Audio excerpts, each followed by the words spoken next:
now listening to Philly Sports Pulse with Jesse Sharon and Adam Den, powered by 302 Birds. Let's take it to the show. What is going on, ladies and gentlemen? Welcome on in to Philly Sports Pulse. I'm Jesse Sharon. Going to be taking you through the next 45 minutes to an hour or so. The Philly sports world is alive and well. LeBron James is still an option for the Philadelphia 76ers. Leo Carlsson is no longer a Flyer. The Phillies lost in heartbreaking fashion, and there is always buzz with the Eagles, so we gotta go through that. And to go through that, I have two amazing guests. On my right, host of the Giovanni Show on YouTube, an 18-year-old that is starting at Temple University in the very near future. He's been a credentialed media. He's been credentialed for not one, but 2 Super Bowls.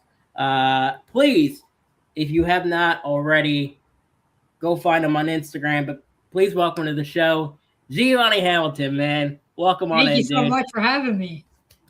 And on my far right, the legend himself, Jonah Castle. Welcome on in, my friends. Something for Adam tonight. He's off doing something for the NBA in Las Vegas, so that is awesome. But what is also awesome is that somehow the Philadelphia 76ers are still in the mix for LeBron James. It is an absolutely wild thing that the Philadelphia 76ers just got a guy that was 4th in the NBA last year in points per game and are still in the mix for probably the best player alive right now. Say it. You can say it. You can say it. The best player of all time. There it is. It is absolutely insane. And I can't believe this is real life. I know the Cavs and the Heat are still a possibility. But, Gio, we'll start with you. Man, what would your reaction be if the Philadelphia 76ers got freaking LeBron James? Yeah, I was really looking forward to it hopefully happening on July 4th, just because I thought that would probably be the most patriotic way to celebrate 4th of July. I was really hoping that if it did happen, it was going to happen then. But I've kind of went back and forth on this just because obviously Jaylen Brown is going to be a huge addition to the Sixers, and I'm really excited to see what he brings to the culture. But with LeBron James, who is just he's at a different level. You can talk about superstars, but LeBron James is at the top of that list. So I think if LeBron comes to Philly, I think that, number one, he's going to sell out arenas. I think we're going to see a lot more Sixers fans at games, which is always going to be good. And I think that we have a really good playoff run potential either way, with or without him. Absolutely. I completely agree. I think LeBron, he does more for the culture than he does for the Sixers on the court, because he's either the 4th or the 5th option whether you're counting Edgecombe in year 2 over him, over 41-year-old LeBron. I don't know if I would, but he does more off the court than he does on the court. It would just be so fun to have LeBron in Philly. I think Philly would worship LeBron, and I know Cleveland does as well. So he's probably choosing between Cleveland, Philly, and then Miami's in the mix, of course. They have Giannis Antetokounmpo. But genuinely, LeBron has the best chance to go out with a ring if he comes to the Sixers. It's the best lineup of his career. It'd be the best lineup of his career. And I don't even know if it's close. I think you can talk about Dwayne Wade and Chris Bosh, but Embiid, Maxey, Jaylen Brown, VJ Edgecombe, and LeBron James. That unbelievable. And LeBron doesn't even need to be the guy necessarily next year. He doesn't want to be necessarily the guy that you have to rely on, because he's old as heck. He's still an absolute monster, but he's getting up there in age. But when you have a guy in Tyrese Maxey, who puts up 28 points a game, 4 rebounds, on top of a guy in Jaylen Brown that was just an NBA Finals MVP, had his best year of his career. That automatically, I think, forces you to take a little bit of a back seat. And LeBron, again, he's not necessarily worried about, I think, putting in 100% effort. He's worried about, putting effort on the golf course. And I'll tell you, Philly this area has good golf courses. So there's that. But he's worried about his golf game. He wants to. I don't think he's gonna stick around in the NBA for too long after this. I think he's closing in on his retirement, so he's got bigger fish to fry. He's got his mega movie deals or whatever, and Phil is a great area for that sort of thing. You're not gonna get that in Cleveland. It's not happening. Absolutely. And the other thing is he's got a young daughter. Philly has way better schools than Cleveland. Are you kidding me? If he cares about his family, he'll come to Philly. It's really not close. Who wants to play with James Harden? I'm sorry. James Harden, he's washed. That's former Sixer James Harden. Who was washed. It's not close. Yeah, listen. We saw what happened in the playoffs a few years ago. He choked in Game 6 and 7. Man, it's not. Listen, and you could definitely argue that Mike Gansey brought him in and all that other stuff, but it's hard, man. Nobody wants to play with him, and I mean, Donovan Mitchell is a good NBA player for sure. I'm not discounting that, and he could probably have gotten a lot more money next year with a contract he signs this year instead with the Cleveland Cavaliers. So there's at least one player that you like, but I just don't think that these rosters, and even the Heat, that's another team, they're not as complete as the Philadelphia 76ers. You have LeBron Philon, who just hit a big-time 3 in his first game as a Philadelphia 76er literally tonight. You have Simons, who's an absolute monster on the bench. This team is a complete roster all the way around, and I think the Sixers would be a prime destination if LeBron's really serious about winning a championship this year. If that's his ultimate goal, I think the Philadelphia 76ers are his absolute bet. But speaking of, a team that I thought if they made a certain move would make the NHL championship, if you will, the Flyers lose out on Leo Carlsson. He signs with the Ducks. They match the offer sheet, unfortunately. Jonah, we'll start with you. Man, what an unfortunate set of events. And do you think the Flyers are gonna, end up doing anything after this? Well, Jesse, I went into the offer sheet situation with Carlsson thinking that it was a win-win. Where if they would get Carlsson, then they get Carlsson. And if they don't get Carlsson, they mess up the Ducks cap room with signing him to an $18 million a year deal. But, I mean, I come out of it thinking that it's not so much a win-win because now the Flyers offseason looks pretty pitiful in comparison to what it could have been. They really only made a couple moves, one for Joseph Woll and one for Noel Achari, and these guys are not contributors. They're not game changers. But Leo Carlsson, I think the bottom line is that they are trying. And it sounds like a complete cop-out. But, man, they're trying. They offered a dude the highest contract in the history of hockey. And it just so happened that there was another team that was allowed to match it because of the rules of the NHL. So it makes me think that Philadelphia is a better destination than it was last year, but it hasn't landed any big fish yet like they could have been with Leo Carlsson. But, I mean, it's not the end of the world. You got anything on the Flyers? You know what? There has been two sports that I have just been skimping out on, and it is hockey and it is baseball. But I did hear that there was some rumors of Claude Giroux coming back home, which would have been awesome. I think that they missed out though there. Am I correct on that? That Yes, is correct. you are, unfortunately, we got Ah. deeped. We Yeah. we thought that he was gonna be a Flyer, and then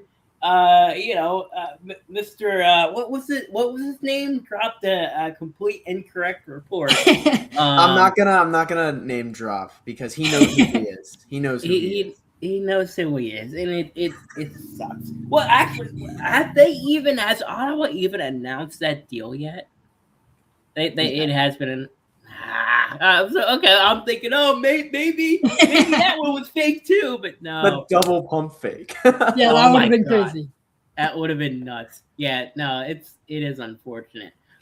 Let's move on to Gio's your bread and butter. Everybody knows you for the Eagles content, so I got to hit you with this, man.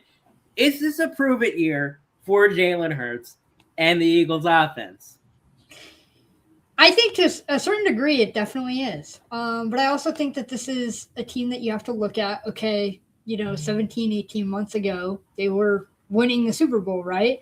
So if you break it down and you really look at the Philadelphia Eagles, you have to look at the key pieces of losing Kelsey throughout the past few years, losing other players, losing as many players as we did with free agency this year, like Reed Blankenship and Kobe Dean and other big players like that. I think that it definitely is a prove it year, though, because the Eagles got rid of A.J. Brown for Jalen Hurts, right? So this has to be like, all right, Jalen, we're putting all our eggs in the Jalen Hurts basket. You got to run with it, right? So Mekhi Lemon, Devontae Smith, who him and Devontae Smith have had a great connection throughout the years ever since Devontae got drafted. So I really do think that it is a prove it year. Obviously, we have some wacky games. We're going to London for a game, which is going to be crazy. Lots of traveling this year for the Eagles. But when they played in Brazil, we did have a great season that year, if you guys remember. So maybe those international games are going to keep up with the great seasons, hopefully. I like the sound of that. That's what I'll say. I like the sound of that. I think it's a prove it year for Jalen Hurts because every year is a prove it year. And I feel like that's kind of a cop-out answer, but it's the NFL. Every year is a prove it year. If you have a bad year, you might lose your job, unless your name is Patrick Mahomes, because he had a bad year last year and he absolutely did not lose his job. But every year is a prove it year in the National Football League, and especially this year, because Jalen Hurts, statistics-wise, did not have a fantastic season last year. I think the eye test showed that he is the quarterback for the Eagles, the quarterback that I want for the Eagles. But statistics-wise, which is what people get paid on, he wasn't amazing. I think this year he has the ability to be amazing. The play calling is going to be more creative. The offense is going to be more him-centered. There's no A.J. Brown taking up all the drama. It's going to be Hurts, and if it doesn't work, then it's going to fall on Hurts. And I think that he's going to do well because I'm a big Jalen Hurts believer, but I think it is absolutely a prove-it year. And if he wants to get paid like one of the highest quarterbacks in the NFL once again, he's got to prove it. Yeah, and I think – sorry, go ahead. No, go ahead. I was just going to add on to that. Every year is a prove it year for Jalen Hurts with this NFL media. You don't see guys like Patrick Mahomes, like you named, or Josh Allen, players like that get the amount of flack that Jalen Hurts gets. I mean, Josh Allen has yet to win a Super Bowl, and he's still comfortable in his job in the Bills organization. So it, like you said, every year is a prove it year for Jalen Hurts. So it's so funny because I go to Ursinus College. I'm a senior there, and I'm in a media ethics class. And for the final project, bear with me here, they had us do a media comparison on a topic that you cared about. So I immediately thought Jalen Hurts and how the media world compares him, the national media world compares him to the Josh Allens and the Lamar Jacksons of the world. But in my head, I'm like, maybe this isn't going to be so bad because, people are rational and they know that Josh Allen hasn't made it to a Super Bowl yet. They know that Hurts has twice. He's been great in both. Whatever. So I go in. I'm typing away. Just to look at these are just the top articles on Jalen Hurts and Josh Allen, right?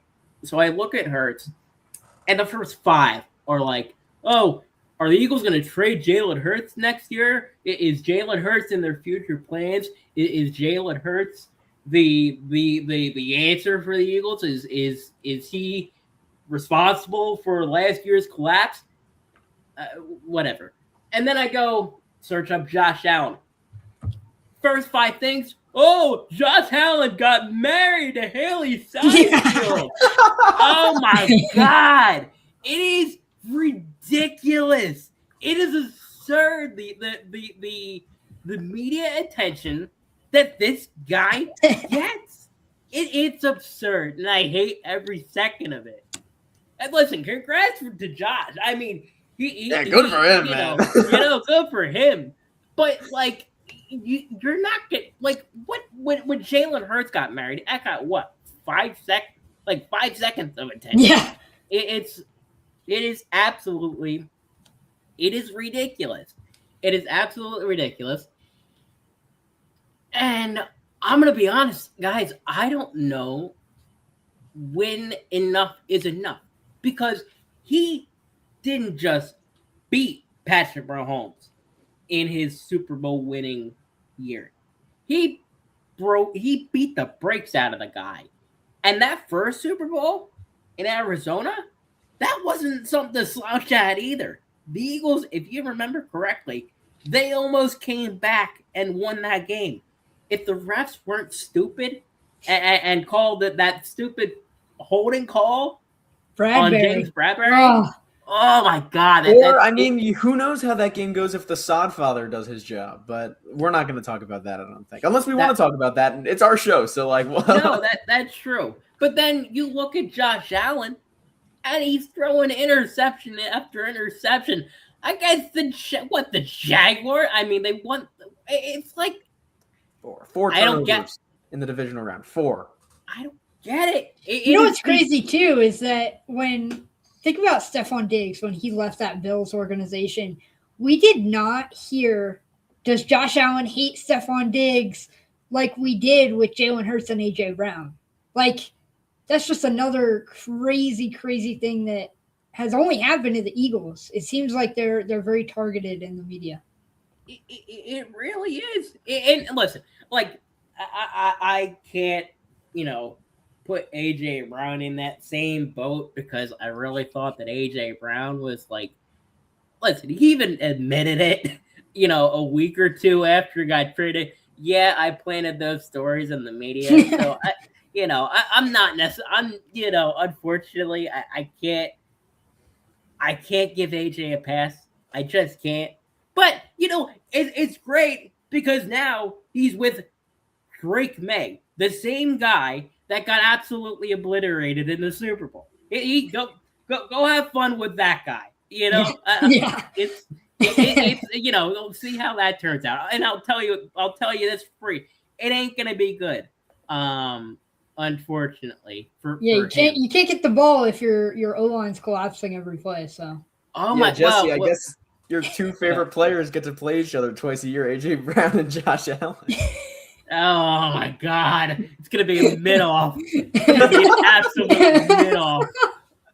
Oh my God. You know what? It's funny because this whole AJ Brown thing, Jonah, I think you know this.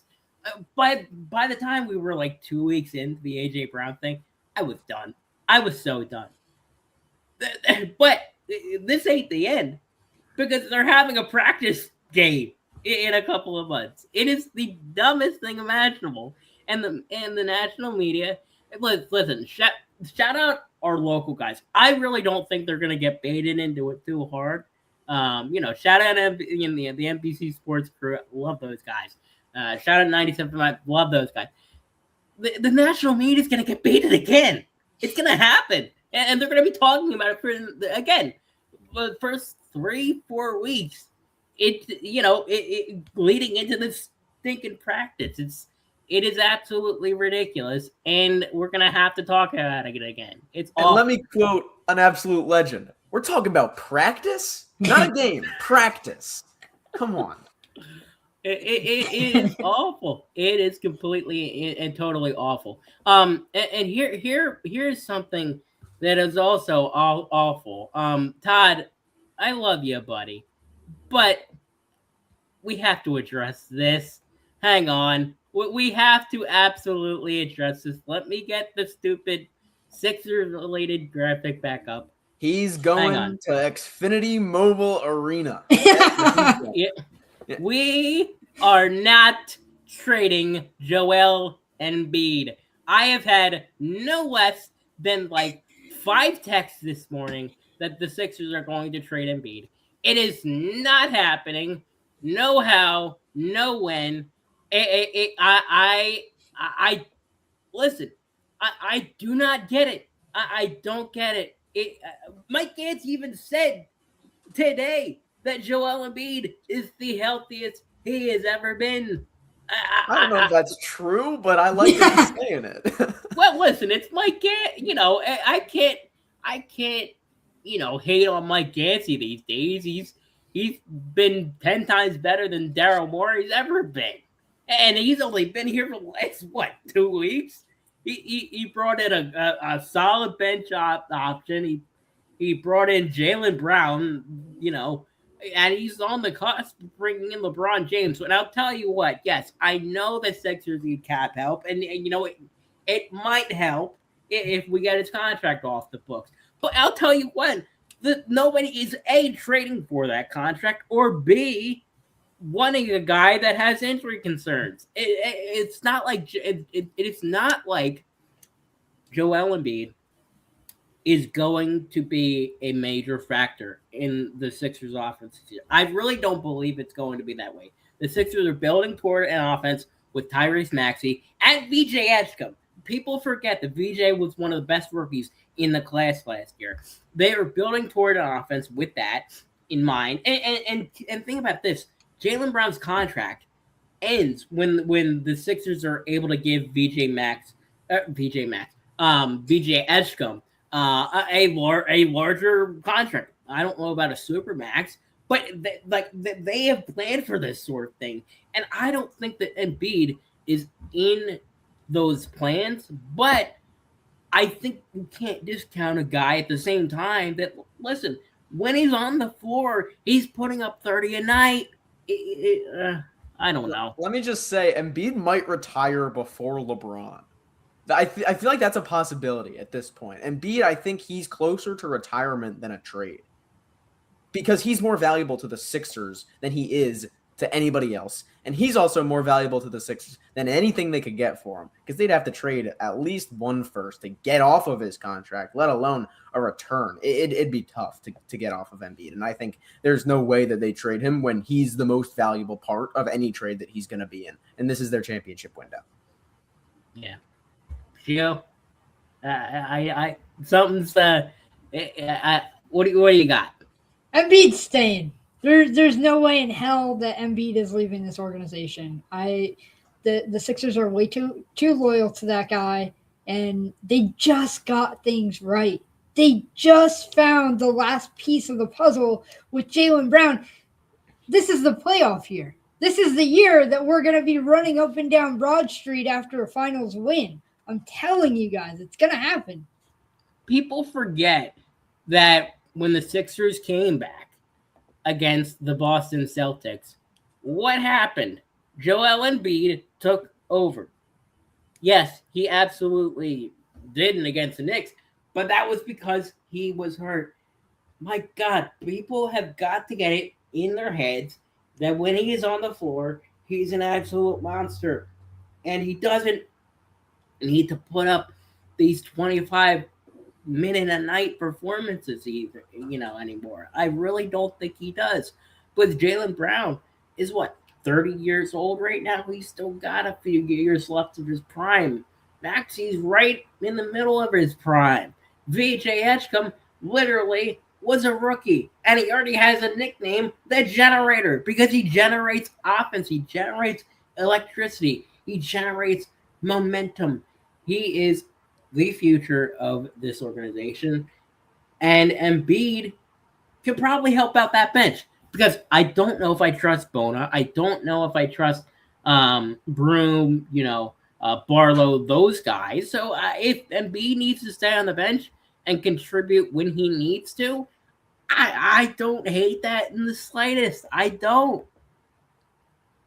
But those are fighting words about a Dembona, though. That's my boy, and you know that. He's a defensive merchant, and you know it. He is a defensive My lips merchant. are sealed. Man. All right, let's hit the Phils real quick because that was an ugly game last night. But the Phillies right now, they still have one of the best records under Don Mattingly. Turns out that he would be open to managing for the Philadelphia Phillies for the next couple of years. Jonah, you called it, I think. Yeah. But what do you got? I figured that Don Mattingly was not going to want to just take a back seat after this year. I also think it's probably best if he does take a back seat after this year, but I'm not even going to get there yet because we have no idea how the rest of the season is going to go. We should not be clamoring to pay a guy to be their full-time manager who's managed 60 games. It's not even half a season. Don Mattingly has been unbelievable for this Phillies lineup, but what about playoff time? The regular season has never been the issue for this current Phillies lineup, and the playoffs have. So we can't be talking about Don Mattingly like the manager of the future when we haven't even seen how he manages the playoffs. Here's another good movie. Well, playoffs? We're talking about playoffs? Listen, I'm sorry. I had to. Well, speaking of playoffs, there's another name that's been rumored for the Philadelphia Phillies. Alex Cora. Speaking of managerial sort of stuff, his name is popping up again. And I mean, I don't know. What do you guys think? Do you think that the Phillies would be better off if they got Alex Cora or if they stayed with Don Mattingly? I think I need to talk about the situation beforehand because we have no idea where this Phillies team will be in 4 months. So whether they go with Alex Cora or they go with Don Mattingly, it depends on how the team is shaping up. If they go and win the World Series, probably not going to happen, but there's no reason to not keep Don Mattingly. I think it would be pretty stupid to immediately bench your manager who just brought your team to the World Series. But if they are first round exits, then see you, Don, bring in Cora. I don't like mediocrity. I want whoever's going to give the Phillies the best chance to win the World Series. And if it's more of the same with Mattingly, then he shouldn't be the manager. Yeah. Gio, how do you think the Phillies season, turns out after this All-Star break? I think honestly, and I hate talking about things that I'm not knowledgeable about. I have watched 2 or 3 games this year of the Phillies. I've been so busy with football stuff that, man, it's terrible. I feel terrible about it because I love the Phillies. I absolutely do. No, that's totally fair. How about we move on then to you. Because the Giovanni show has been killing it. You've been killing it. Almost 60,000 followers on Instagram, 2 media credential appearances at the Super Bowl. So I thought I'll start with the Super Bowl, man. What was your experience like at both of those Super Bowls? Yeah, so my first Super Bowl appearance was in Arizona with the Eagles versus the Chiefs, and I was really excited to be there in attendance as a media member, and I actually got to talk to Jalen Hurts after the loss, and we had something that went absolutely viral. His answer to my question just went viral. It was on ESPN and Sports Center and NFL Network. It was all over the place for weeks, which was super cool. And then got to go back to the rematch in New Orleans. And that was the coolest experience of my life. I'm not going to lie. Like, New Orleans is just a whole different place. If you guys have ever been there, it's just like, it doesn't even feel real. Got to spend the whole week in New Orleans and then seeing the Eagles win. It was an experience of a lifetime, truly. And I think I've only told this story once or twice before, but I was walking down a hallway after they won, and I see Jalen Hurts coming towards me this way, and I was like, man, isn't this crazy? Like, I was just here with you a few years ago when you lost, and now you guys did it. And I just remember him giving me a high five and saying, let's go. So he's the man. He's probably the best NFL player I've ever been able to interact with. He's just the most down-to-earth quarterback and just player for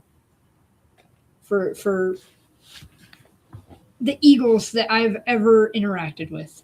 That is so cool, dude. I love Jalen Hurts. He's my favorite player all time, and just to hear that, that's unbelievable, man. Well, since you're starting out now at Temple, I'm more of a Penn State guy myself, but I'll give you a go out. But what are your kind of expectations, going into Temple? Like, are you, what are you pursuing? What's your plan? Like, what do you want to do once you're graduated?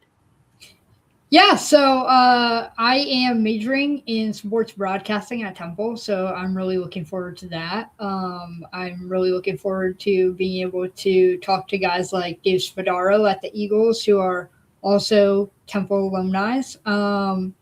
He's going to be a super helpful resource for me. I'm really looking forward to that. I think also, while I'm in college with the platform that I have on social media, I really want people to start showing up to these Owl games. We need more love for the Owls, and if Temple can get their stuff together and make this team better, I think that there will be a lot of people at these games on Saturdays. I'll tell you what, a friend of the pod that also I think works at Temple, John Kincaid. He's an absolute legend. If I you love ever John. get to meet him, oh, you've met John? He's the best. Best. He's the GOAT. He's the absolute GOAT, man. And I do love, that your drive to get people out to Temple Owls games, their football squad. I mean, I know they were on a couple of, they had a couple of big games this year, but it's Philly. This place has drive. They've got the passion.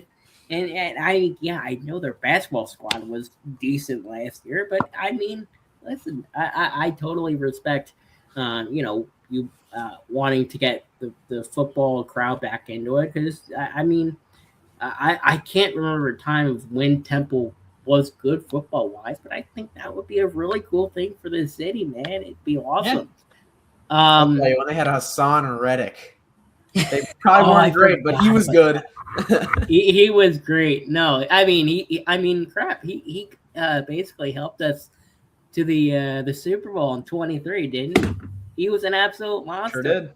Yeah. He was absolute monster. So Sean Bradley too, if you guys remember him. Sean Bradley. Ooh, that is good. That's gonna be a crazy pull in 10 years. Yeah, I know. Yeah. I know. Yeah. No, it's Temple. It's a great school, especially for media. I could talk about like who came from there for 3 hours. It's a great it's a great school, and I'm really excited for you, man. One other question: what was your experience like? Yeah, I saw that you applied for the Streamer Awards. What is that? And what was your experience with all that stuff? Yeah, so I applied to Streamer University, which is Kai Cenat's university for streaming.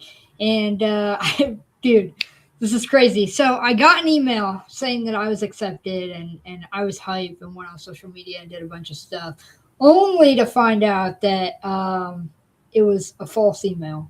And someone was just not being a great person by sending me that. And yeah, glad I didn't pay any money to this person, because they started saying, oh yeah, there's an application fee. So I'm glad I looked into it before I started sending money anybody's way. But yeah, maybe next year we will be at Streamer University. What is Streamer University? What is that place? Yeah, so Kai Cenat is like one of the biggest live streamers in the world, and he does like a university in Atlanta. He rents out a university for a few weeks, and he has a bunch of streamers come. I know there was like 2 million applications this year, and he only accepted 250 people. So those acceptance rates are like below 1%. That's wild. Oh, That's that is worse than Harvard. Yeah, I know. It's crazy. That's wild. Who's been your favorite guest on the Giovanni show? Yeah, I think it's got to be Jalen Hurts or Devontae Smith. So I had Jalen on my podcast his rookie year. I got in contact with his agent, Nicole, and she set up the whole thing, and it was great. And then a few months later, after I had him on my show, he actually went on a little documentary that was made about me for ESPN at the time. It was a documentary for Monday Night Countdown. And so he went on there and was talking about his experience with me, and he said that I have great perseverance, and just said a lot of kind stuff about me. So that's really one of the reasons why I look back at all those moments with Jalen Hurts and I'm like, wow, he's a stand-up guy, because he is always willing to do stuff for me. And then Devontae Smith, I mean, that guy's just a class act. Like, I can shoot him a message whenever, and he'll hit me right back. Like, he is the most down-to-earth Eagles wide receiver that I've ever talked to, besides the GOAT, Travis Fulgham. Travis Fulgham. What a pull. What a pull. Those 4 weeks. Those 4 weeks. 4 weeks of greatness. That made 2020 all worth it. Oh my God. That was peak. That Steelers game. Oh, that was. Yeah. I really that guy. What's he doing now? Probably I'd love overseas. to know. He probably is overseas, if I had to guess. Yeah. I really thought he was going to be like our wide receiver of the future. And then the Eagles get freaking JJ Arcega-Whiteside. And don't remind me. Don't even say that name. Okay. How about Jalen Reagor? No. Oh man. Well, listen. If we didn't get those guys, maybe we wouldn't have gotten Devontae Smith and AJ Brown, and won a Super Bowl. Yeah. To completely flip the script from Hurts, maybe the most opposite person in the history of the world. What was your experience like with Pat McAfee? Yeah, so Pat McAfee is genuinely like the most normal person that I've ever met that's famous. Like, wow, he really acts the exact same off air as he acts on air. And so everything first started with Pat McAfee when it was actually a few months before I moved here to Indy. I went out here to Indy because Carson Wentz invited me out when he got traded. So I went and watched the Colts game, and then the next day, Carson Wentz's foundation tells me, hey, Pat McAfee wants you to come to his studio. So I go to his studio, and he interviews me, and he still plays it as an ad on his show every now and then, which is cool to see. But he just interviewed me about how I got into what I do and my medical condition and everything. And then I have seen him at 2 drafts and a Super Bowl ever since. And when I was at the Super Bowl in February in San Francisco, he told me that he wanted to help me pay for my college, which is just like, obviously, if you guys know me and my medical journey, like going to a college that is 60 grand a year for out of state students, like that's just not feasible for me with the medical bills and everything. So Pat McAfee, what a stand-up guy. The best. Yeah. Well, let me ask, as one disabled, one unfortunate, a guy with medical issues of his own. Gotta ask you this: how have you kind of, adapted with the medical stuff that you got? Because I'll put it to you this way: when I was in preschool, elementary school, I wanted to be the next Ryan Howard. That's not going to happen. I realized at some point. So, I adjusted. It was like, hey, like maybe I can be a reporter instead. Maybe I can broadcast instead. So, living with what you've got, how have you kind of, lived with it and thrived with it? Yeah. So, my bad. My bad. So, I was diagnosed at the age of 2 with my condition, Short-Stammhell syndrome. And basically, ever since the age of 2, I've had surgeries from head to toe. I've had 38 surgeries in my life, been in and out of the hospital ever since I was 2. And before it kind of clicked in my mind that I wasn't going to be able to, I really wanted to be a football player for the Philadelphia Eagles. Then I turned, 5, 6, 7, 8 years old, and it's starting to slowly click for me. And at 7 years old, I started doing social media, and that is when my journey began, because I knew that I had to be in the sports realm, whether it be one way or another. And then in 2020, I started my podcast, which shout out to Chris Long for being my first ever big guest on there. And ever since that moment, it's just really been a passion of mine to keep doing this and keep trying to pass the message on to the youth with disabilities that anybody can do anything. And there is a place in sports and really anything. There's a place in anything, any of anyone's passions that you can do, whether it be playing or not playing.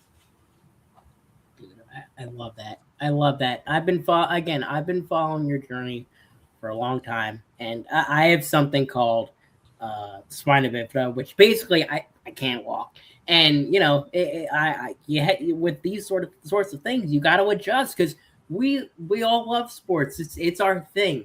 And I wanted to, like you, I wanted to find a way in, and we both seem to have found our way. We found our niche, and it's a great thing, because we offer so much to the to the sports world, and I think it's really cool that you're kicking butt with your interviews.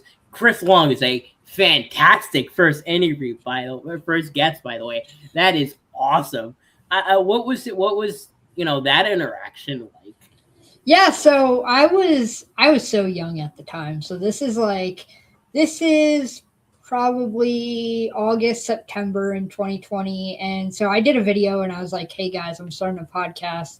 Chris Long, I would love to have you on. Like, at the time, I mean, Chris Long and the Greenlight podcast is like the biggest at the time, because Chris Long was doing all the dog mask stuff in 2018 with the Super Bowl. And so I did a video asking him to come on, and he talked to me, like, not even on the show, off air for like 45 minutes about how I got into everything and why I was doing it and what my mission was. And so we chatted for a really long time about that. And then fast forward into December of that same year, he asked me to come on his show. And basically we did a Christmas episode where we had so many different NFL players on his show, and me and him were talking to them. We had DK Metcalf and Travis Kelce, like all the big names in the NFL. And mind you, this is like 2 or 3 months after I started my podcast. So I'm like really fresh into this. And Chris Long's like, I'm going to just throw you right into it with all the NFL players. That is amazing. Awesome. My mom is Chris Long's like #1 fan. So when you initially started your podcast, you had Chris Long. She was following Chris Long because she loves Chris Long. And she found about your journey and she's like, hey, this kid's your age, because I'm 17, you're 18, right? Yes. And he wants to do sports broadcasting too. And I was like, man, that's cool. And I've been following you ever since. And I got to thank my mom for just loving Chris Long for that. Yeah. Dude, shout out Chris Long. He was one of the anchors of the Eagles defense the year they won the Super Bowl. I mean, everyone talks about bringing up Brandon Graham, obviously, the sack on Tom Brady. But, man, Chris Long was nothing to scratch out. Him, Fletch. They were fantastic. And Derek Barnett. Oh my God! How did I forget about DB, man? Oh, that's gonna kill me. That is gonna absolutely kill me. I think he got worse, unfortunately, as his career went on. But that year was special. Year, just think about all like the pieces of that defense in specific that's like you don't hear those names anymore, like Rodney McLeod, Jalen Mills, who's like my favorite of all time, the Green Goblin himself. I have his jersey. I know they do like the practice jerseys where it's like the green lettering and they auction them off. The jersey that I have signed by him, it's that jersey, and I'm not even kidding. I think it was like $6 or $7 grand. And I'm just like, it's fun because it's Jalen Mills. I love that guy. Jalen Mills. Cool. He was the OG Eagles safety before Reed Blankenship, before CJ Gardner-Johnson. Yeah. Patrick Robinson, big pick six. Yeah. Hey, man. Well, speaking of Eagles legends in 2017, if Carson Wentz wasn't an MVP up until midway into the season and he gets hurt, the Eagles wouldn't have been at the point where they ended up. Very true. And you've had the opportunity a bunch to talk to Carson Wentz. What have your interactions with him been like? Yeah, so Carson, I haven't seen him in a while, but about a year ago, I ran into him at church here in Indy.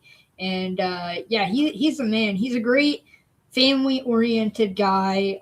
He's really just down to earth. He's very quiet. I think that's why a lot of people didn't like him, because they want a leader to lead loudly and they want a guy to be very vocal about his feelings. And I think that's one of the reasons why Carson just didn't work in Indy, or in Indy and Philly, but specifically Indy. I know they moved on to him or on from him after like a year. Like and it's not like he had a bad year. Like, he was on the cusp of taking them to the playoffs. He was right there, just one game, and they're like, yeah, he's got to go. He met the threshold for the Eagles comp pick to turn into, I believe, a first. So he had to play for pretty well to be in that position. Didn't we end up thank you, Carson. Yeah. Thank you for Cooper DeJean. Yeah. Oh, that's who we got for It was Carson something. I think it had something to do with eventually one of the picks turned into something that we turned into Cooper DeJean. I know one of them was Jalen Carter, one of them was Coop. I'm trying to think about the other one. Yeah. What did you guys? Well, speaking of Quignon, maybe that might be right. Something like that. I know that year was the last year that the Carson picks were used for anything. Yeah. That just reminds me that the Eagles got rid of the exciting white duo with Reed and Coop. We're just going down memory lane. Just remembering guys. Yeah. Okay. I have to address this comment real quick. I don't know who. Phillies Sports Pulse. I don't know, buddy. I don't know how you landed on a Philly page when you're from New York. but you are in the wrong place, my friend. I and like that how he opinion- said my guy like we were gonna agree with him. Yeah, no, and we are not, and it's just a wrong opinion. I don't know what are we doing. Terrible opinion. This is the Giants suck, the Mets suck, and don't our guy. There says we it go. best. Yeah. New York I was sucks waiting for and something. blows. It is awful. He is a bozo indeed. I don't know what in the world is happening, but I think that is a good place to end things. But Gio, man, thank you for coming on. Where can people find your work? Yeah, you guys can find me. It's pretty easy. I keep my handles all the same. So Gio the Podcaster on TikTok, Instagram, Twitter. Not really active on Twitter anymore. YouTube is the same, and I think that's it. So Yeah, Oh, I'm not. and you can check out my articles on btasports.com. Shout out BTA, man. BTA Sports, the goats. They are the absolute freaking goat. It is. It's not even close. But yeah, this Andrew fella's going nuts in the comments. Oh, so God. I'm going to absolutely end things as quickly as I possibly can, so Dalton doesn't get himself, Dalton doesn't say something that he shouldn't. But thank you all for watching this edition of Philly Sports Pulse. Thank you all for watching. Go subscribe to 302 Birds on Instagram. Go follow Gio the Podcaster on Instagram. Go follow his YouTube. Go follow all the good stuff. It's his content. Again, it's amazing, and you will not regret it. But thank you for Jonah for coming on as well. And hopefully by next week's show, we will get a resolution on this LeBron James stuff. We will see how that ends. But hopefully we will not, be caught, sleeping or something, because it takes, a month. Hopefully that's not the case. But again, thank you for watching. I'm Jesse. That's Gio. Jonah at the far right. Thanks for watching. And let's go Phil.